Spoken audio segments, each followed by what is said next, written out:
Hey everybody, I've got some updates on the 1980 Buick Regal Sport Coupe Turbo. I took the 274 cubic inch stroker or 4.5 liter engine out of the black Buick, and I've got it stabbed into the white 80 Buick. I got to hook up the wastegate and the dump pipe, hook up everything. I just got it sitting on the engine mounts onto the transmission. So that's the update on that. Update on the Turbo 05 Subaru Outback XT Turbo. Intake is all finished, all the way to the turbo. And it goes down there. And I had it tuned at a dyno tune shop, as you can see from the last few videos I did. It has a Cobb tuner in it, which was tuned and married to the stock PCU, or PCM, electronic control module. And there you go, there's the Subaru coming along. I need some more high-end boost, so I'm going to change the turbocharger again eventually, because the TD04 doesn't seem to be enough turbo for me up on the high end. So I'm going to change turbos again, go and have it dyno tuned again with the Cobb access port. Since I already got the Cobb tuner, I just have to pay for the dyno tuning session, which is around 500 and something, so not too bad.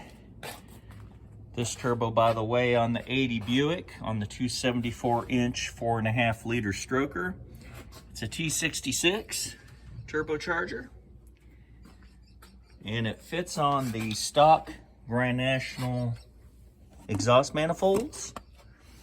There's a nice turbo compressor.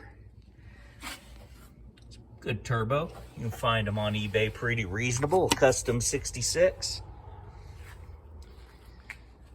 And I got my intercooler kit today from GN1 Performance. Nice intercooler kit for the front mount. Since now I'm going to blow through turbo carburetor, here's my new intercooler kit. I haven't unboxed it, but I'll probably do it on another video. Extreme front mount intercooler. So I'll have the same intercooler on both turbo Buicks, because I didn't want to remove the intercooler from this one, because that's the same thing. See inside the grill right there? That's the GN1 Extreme intercooler. And that's the same one I'm sticking in the white Buick. The same one is in the black Buick. There's the intercooler hoses there. One on each side. Let's see. Extreme intercooler. Yep. Got quite a bit of work left to do on both Buicks, but at least I got the engines in there on the engine mount. So now all I have to do is the hardest parts. Well, getting the engine stabbed to me is one of the harder parts by myself. I put the hood on straps so I didn't have to pull off the hood. Just disconnected those struts and tilt the hood back so I get the engine in without taking off the hood. The engine's in. This is the original 3.8 Buick that I showed you maybe about 10 videos ago. I was rebuilding this engine with new seals, new gaskets, new bearings. So this engine was gone through. And I have a new Edelbrock cam with matching lifters in there as well. So it's essentially a stock 3.8 liter, but with the T76 turbo on it and the big cam. So that'll be interesting to see how it performs.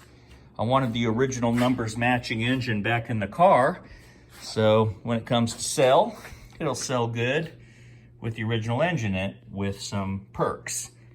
T76, external wastegate, nice big turbo. Nothing like having a big turbo. I like turbos. There's how the turbo compressor looks inside there, see? Look at that. Nice compressor.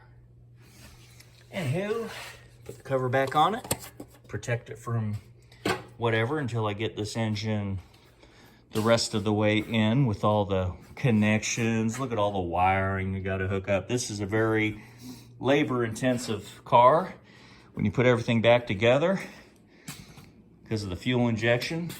See all the different parts I got to put back in. There's the crossover tube, the clamp, alternator, accessory. You know, there's the fuel injection hat. And there's the intake manifold, a bunch of harnesses and coils and everything like that, fuel pressure regulator, starter. So there's a lot of stuff left to do. At least I got the engine stabbed. Now I can just take my time over the winter and get the rest of the stuff installed. So that's where I'm at. Oh, there's the downpipe and wastegate assembly right there. That's for the white Buick that goes on the side of the T66 Custom. It bolts onto the flange on the side to the back of the turbine. See? There you go. It goes right in the back of the turbo, right there, and it's the downpipe. And it goes down in that gulch down there. So that's where I'm at. It's coming along. I'll show you the original engine that came out of the white Buick. It's a 43-year-old 3.8 draw-through turbo. I've been working on cleaning it because you couldn't even see the engine when it was in the car because it was covered with so much sludge and grud and oil sludge. And I spent hours with a pressure washer and an engine degreaser to get it to this point. So I still got a ways to go. And this engine, I'm gonna rebuild it to be a stroker engine. Since it's a 3.8 and not a 4.1, this will be a 266 cubic inch stroker instead of a 231. 3.8 original. All right, coming along. There's some wastegates for future projects. Yep, busy garage, let me tell you.